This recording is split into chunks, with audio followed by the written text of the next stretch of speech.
Jane! Jack, sakay mo na. Opo, ate.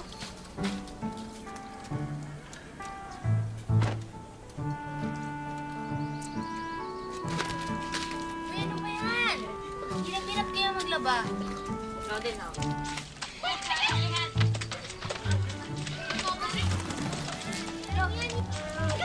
Anong kalokohan ito, ha? Hindi ko kayo pinaglalaro, pinaglalaba ko kayo! Tingnan niyo ang nangyari. Hindi ka luminis, lalong dumumi!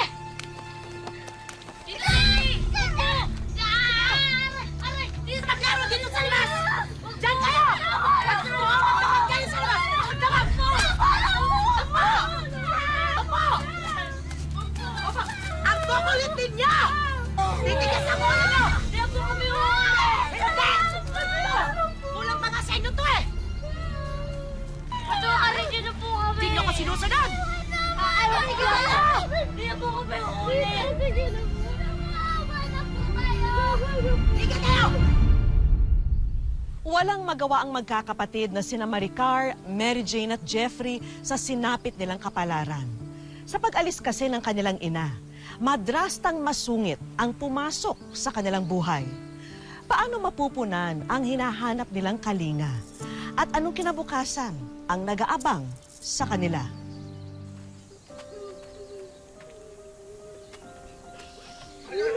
Jane, Jeffrey, may gawa sa inyo nito? Ha? Ito, ba't kayo nakatali? Sino may gawa sa inyo nito? Ako! Yung mga basawa yung mga anak mo eh! Sinabi ko maglaba sila, pero naglalaro. Imbis na luminis sa mga damit, ayun, lalong dumumi! Sally, mga bata yan eh. Yung talaga, malilikot. Sana naman hindi mo iniwan dito sa labas. Oh. Malamok eh. Mamaya magka-dengue itong mga to. Oh. Ayan ka eh! Kaya lalong tumigil sa mga ulo ng mga yan! Dahil lagi mong kinakampihan!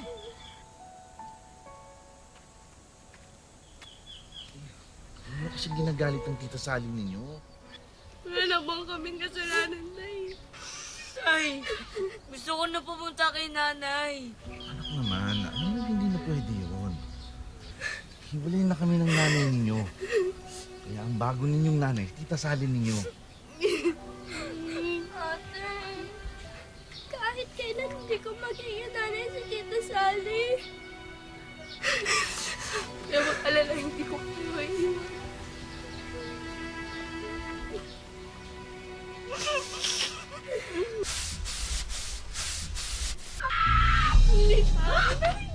Anong ginawa mo, ha?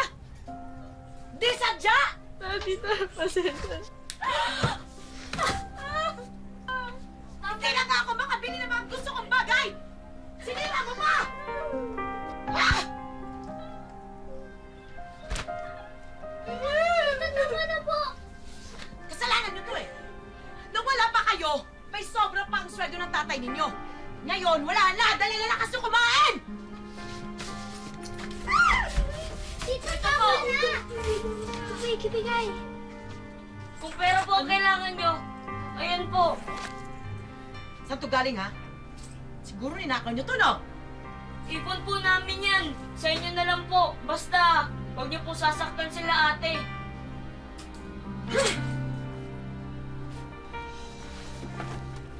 Bakit mo binigay mo?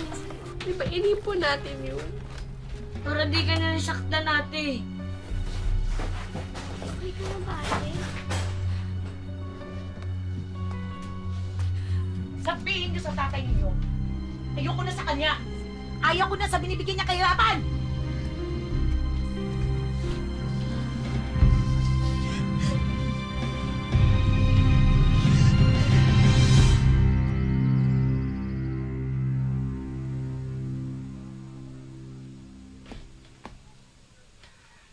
Oh. Ano na naman ang nangyayari dito? Ha? Sa tuwing uuwi na lang ako, lagi na lang kayo may problema. Ano to? Si Tita Sally po may gawa nito, Tay. Sabi ko naman kasi sa inyo eh. Huwag ninyong ginagalit ang tita Sally ninyo. Kami na nga nasaktan. Kami pa may kasalanan. Bakit ba kayo ganyan, Tay? Mary Mary Jane, tatay mo ako ha? Huwag mo ako sinasagot ng ganyan. Oo nga, Tay. Tatay ka nga namin. Pero sino pinipili mo? Sino kinakampihan mo? Yung babae yun! Tay, hindi kanya mahal.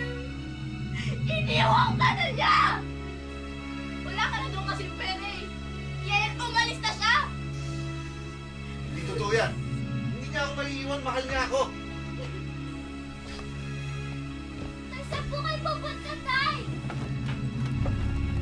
Tay, iniwan na nga na kayo, di ba? Tay, saan kayo pupunta? Hahabulin ko siya. Sigurado ako na bigla lang yun. Mahal ako noon. Babalik dito yun. Tay, huwag niyo po kami iwan. Ah! Tay! Tay! Tay! Kung may kailangan kayo, pumunta lang kayo kay Aling Miding. Pagbibiling ko kayo doon. Tay! Tay! Tay! Bumalik kayo! Tay! Huwag niyo po kami iwan.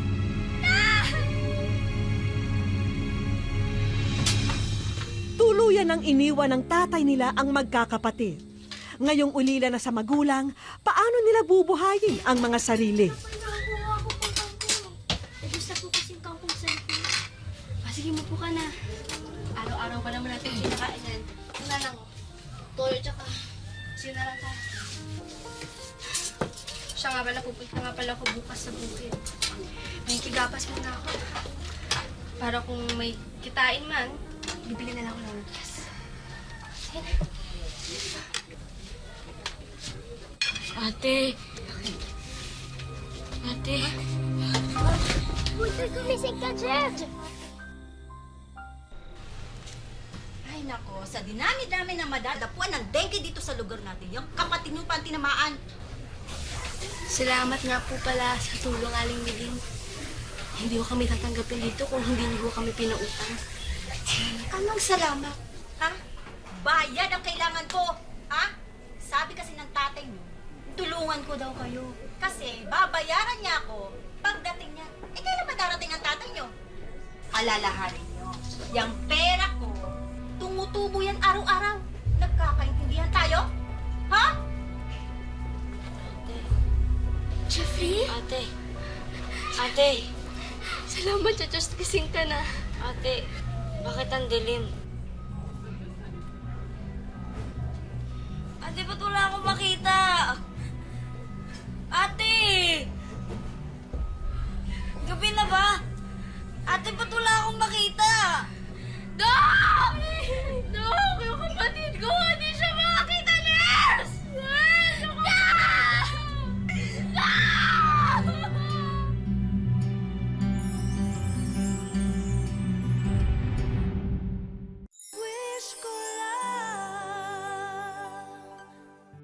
Tuluyan ang naging ulila sa magulang ang magkakapatid dahil inabandonan na rin sila ng kanilang ama. Ang mahirap pa nito, ang isa sa kanila, animoy nag-agaw buhay na dahil sa hindi maipaliwanag na karamdaman.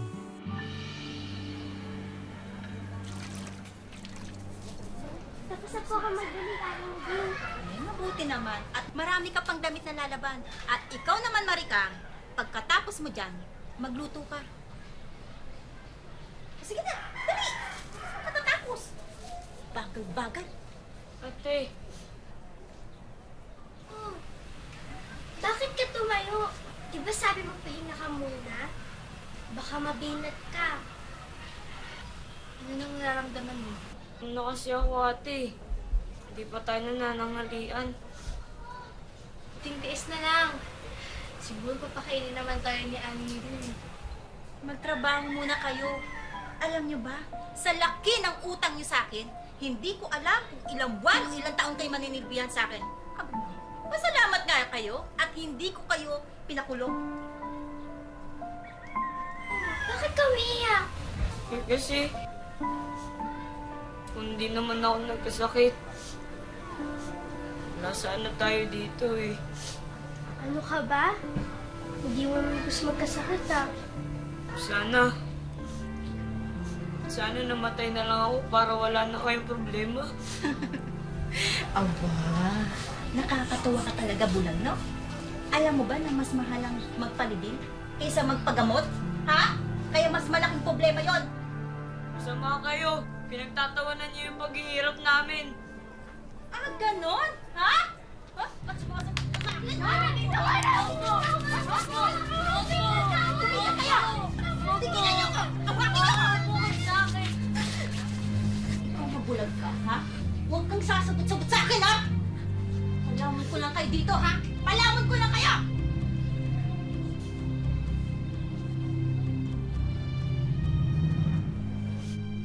Kamusta naman po yung mga bata? Maayos naman sila dito. Eh, hindi ko ba po pwedeng kunin lahat sila ngayon? Tsaka ako na po babayaran yung utang ko. Ay, yan naman ang hindi pwede. Nabuhayan ng loob ang magkakapatid nang makita ang kapatid ng kanilang ama, ang kanilang Tito Carlito. Kukunin niyo na ba tayo? Susunduin niyo na tayo? Hindi. Asa pa kayo na kayang bayaran ng tsuhin nyo yung utang nyo? Pasensya na kayo. Hindi ko kayo kayang tubusin lahat ngayon. Pero, pumayag ako na dalhin niya ang dalawa sa inyo. Masyado naman kasing pabigat sa akin na araw-araw kayong pakainin. Kaya isa sa inyo ang may iwan. At syempre, hindi naman pwedeng si Bulag ang may iwan sa akin. Sige po. Ako na lang po yung may iwan. Ate, hindi pwede. Mas kaya mo alagaan si Jeffrey. Mas kailangan ka niya kaysa sa akin. Hindi. Mas mahirap dito. Kaya ko dito. Kaya ko tiisin dito. Mas kailangan ka ni Jeffrey. Sige.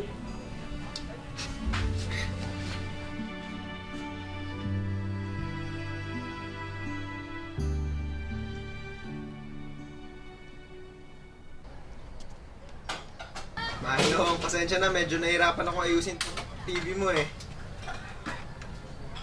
Okay lang yan.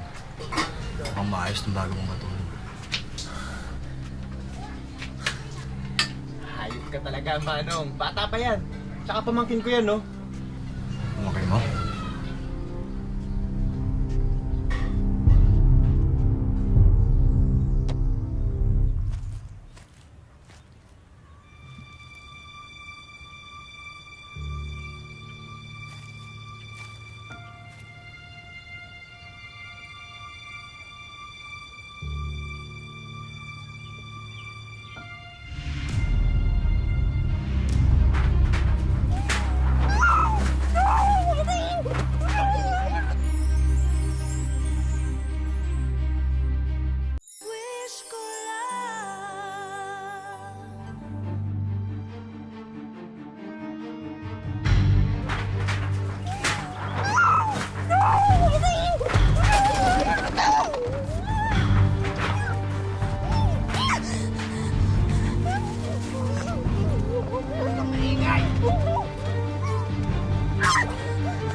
Alam mo, bagay na bagay sa iyo yung ginagawa mo.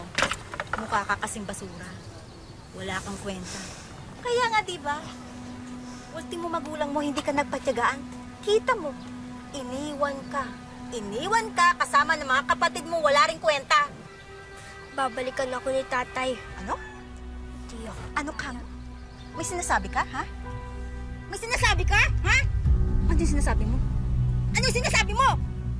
Sumagot ka. Sumagot ka kapag tinatanong kita. Iyak ang bata ka. Halika ka rito! Bumalik ka rito! Bumalik ka rito!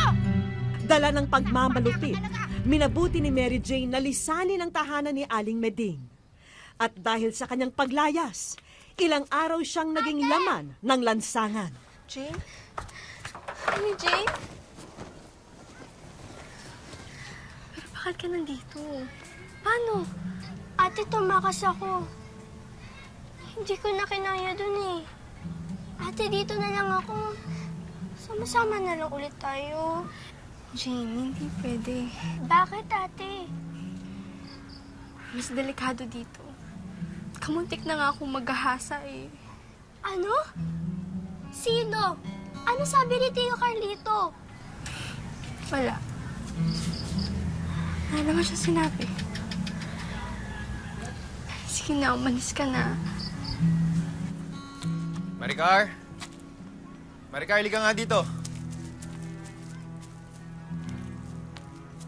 Maricar, Po. halika nga dito.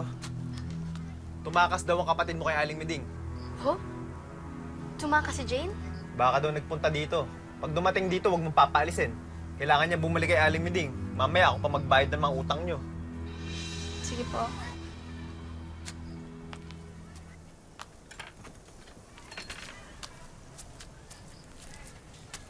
Maricar? Nay! Nakuha ko ng mga gamit mo. Halika na, aalis na tayo. Teka lang ate. Baka pwede natin pag-usapan yan. Anak ko si Maricar. Kung may makikinabang sa kanya, ako dapat, hindi ikaw. Ah, ganun. Eh di sana ikaw na rin nagpalaki dito sa anak mong bulag. Yung tatay niya, na kapatid mo na walang silbi, ang may problema dyan. Hindi natin nadali si Jeffrey. Hindi ko pa kayo kayang alagaan sa ngayon. Kapag may trabaho ka na, nakapag-ipon ka na, pwede mo na siyang balikan kung gusto mo. Hindi ko siya iiwanan, Nay. Huwag kang matigas ang ulo mo. Halika na. Siya iiwanan, Nay. Ate! Jeffrey, Halika na. tandaan mo, balikan kita! Ate! Halika na, aalis na tayo. Ate! Ate, wag po ako Aalis iwanan na dito! tayo. Matigas ang ulo. Ate! Ate! Hoy, tumigil ka nga dyan. Ate, wag po ako iwanan dito! Bobo ka kung iniisip mo na babalikan ka pa ng ate mo. Binilikan lang ng nanay mo yung ate mo para pagkakitaan siya. Ate! Sabi na tumigil ka eh! Ate! Buwisit ka, sabi na tumigil ka eh!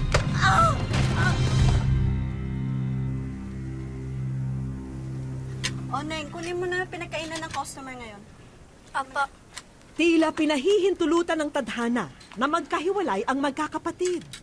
Samantala, minabuti naman ni Mary Jane na mamasukan na lang sa isang karinderya kaysa sa bumalik kay Aling Meding.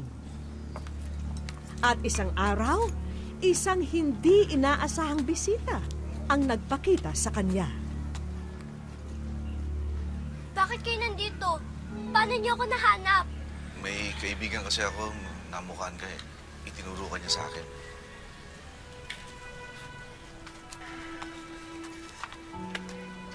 Anong ginagawa niyo dito? Anak, patawarin mo ako. Alam kong napakalaki ng kasalanan ko sa inyo magkakapatid. Walang kasing laki ang kasalanan niyo sa amin. Nagkahiwalay kami. Kung saan-saan kami napadpad. At dahil yun, sa pinili niyong babae na yon. Alam ko, anak. Alam ko. Pero nagbago na ako eh. Ngayon handa na akong buuin ng pamilya natin. Hindi ko na kayo kailangan. Alam niyo ba na munti ka na maghasa ang ate ko? At nabulag si Jeffrey dahil sa kababayanin niyo? Hindi ko alam. Hindi ko alam. Nandun ngayon sila kila Tito Carlito. At si Tito mismo ang gumugulpi sa kanila.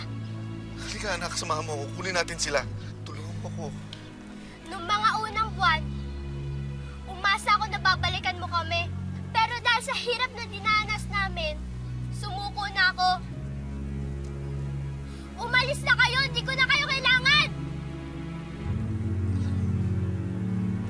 Umalis na kayo! Anak. Balikan kita. Balikan kita.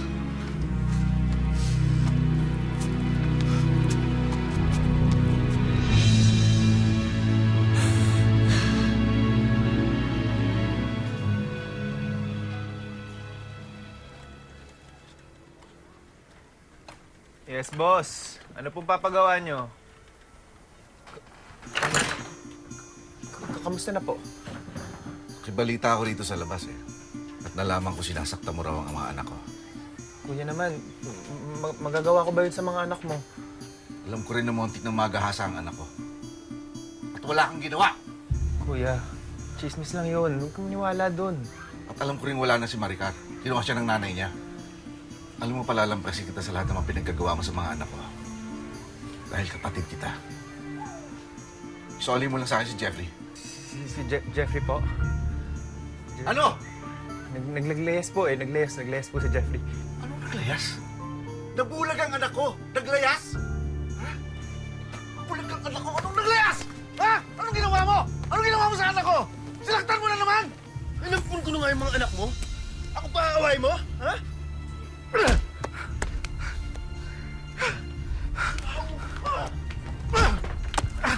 Ano? Ano? Ano? Sige!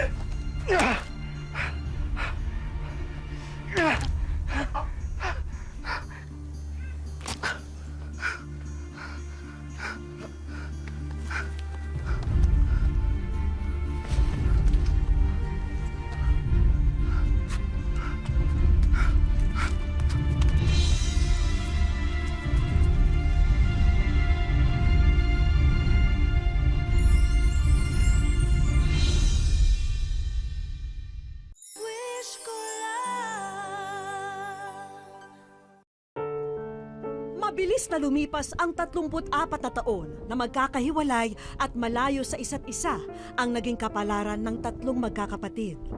Ang panganay na si Maricar sa Camarines Norte napadpad. Bagamat kumpleto na ang kanyang buhay sa piling ng asawa at mga anak, aminado siyang may napakalaking puwang pa rin sa kanyang pagkatao. At ito ay ang labis na pangungulila sa dalawang kapatid. Si Mary Jane po hindi. Hindi kasi talagang nagkahiwalay na po kami. Yung si Jeffrey lang po ang naalagaan ko. Napakahirap na walang magulang. Sa totoo lang. Kasi kailangan po namin ng may mag-aruga ng mga magulang pero wala po kayong malapitan. Kasi lumaki lang po kami na kahit sino po ang nag-alaga sa amin. Kahit nga po kahit nga po yung pagkain lang po namin, pagsusubo pa lang wala talaga. Wala talaga po. Habang si Mary Jane naman, halos wala pang muwang noon nang ampunin ng ibang pamilya. Sa kasalukuyan, isa na rin siyang may bahay at ina. At sa Surigao del Norte naman siya naninirahan. Pero tulad ng isang tao na binalot ng kalungkutan, madalas ay tulala siya at tila may inaabangan. Hindi po kumpleto yung pagkatao ko. Sa panahon po kasi na may problema po ako, wala po akong masabihan.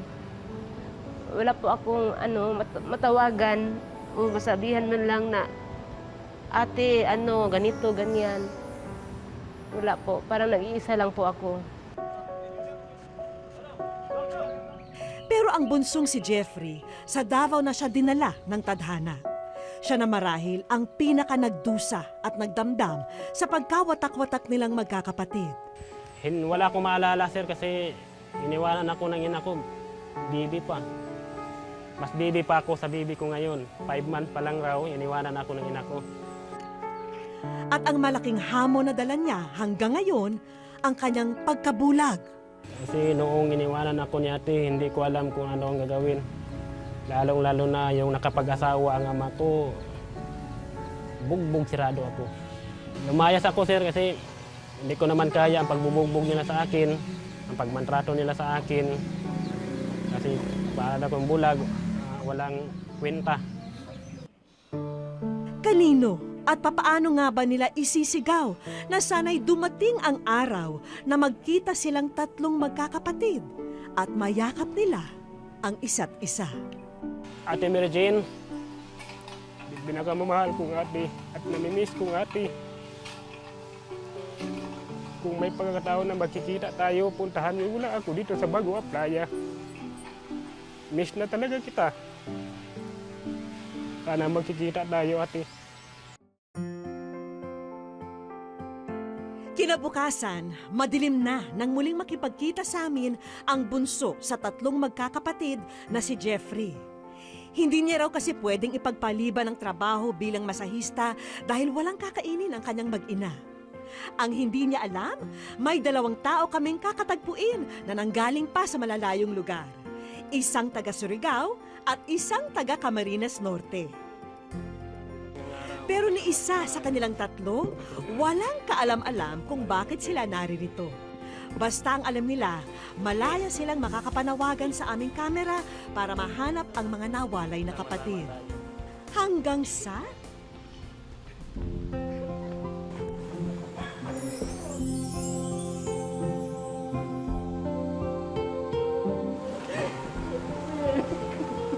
Ate?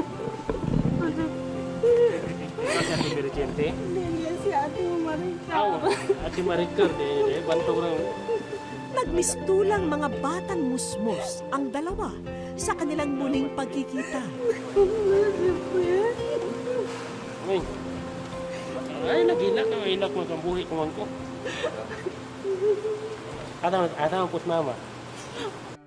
Gayunpaman, totoong narinig na ng Diyos ang kanilang mga dasal. Ako masaya naman kasi kung wala pa sa Ate Maricar, wala na ako dito sa mundo. Pero ang pinamimiss ko ngayon, si Ate Mary Kasi Jane. yung kapatid namin si Mary Jane, kasi mulat sa pool talaga po, hindi po namin siya nakikita. Hinayang na hinayang ang mag-ate at hindi pa sila nakumpleto ng mga oras na yun. Mabuti pa'y puntahan muna natin ang kalapit na function hall para makapagkwentuhan kayo ng maayos. At sinong mag-aakalang nakaabang dito ang ikatlo nilang kapatid na si Mary Jane. Ikaw, Ate Maricar? Ate.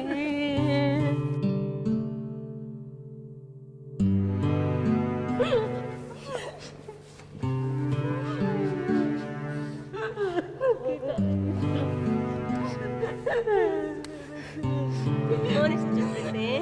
Jeff! Ate, Jeff! Ikaw si Ate Mary Jane.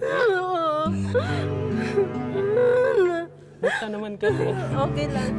Kumusta man ka? Nangarap na makita ka ate. Hindi ko inakala nga sa gabi na ito makikita ko ang dalawa kong kapatid. Especially kay Ate Mary Jane. Kay si Ate Maricar, dalawang beses na kami lagi nagkikita. Si Ate Mary Jane mula sa aking bulag sir. At hanggang ngayon pa lang naaraw na ito ko siya nakita. Thank you! Thank you, Lord!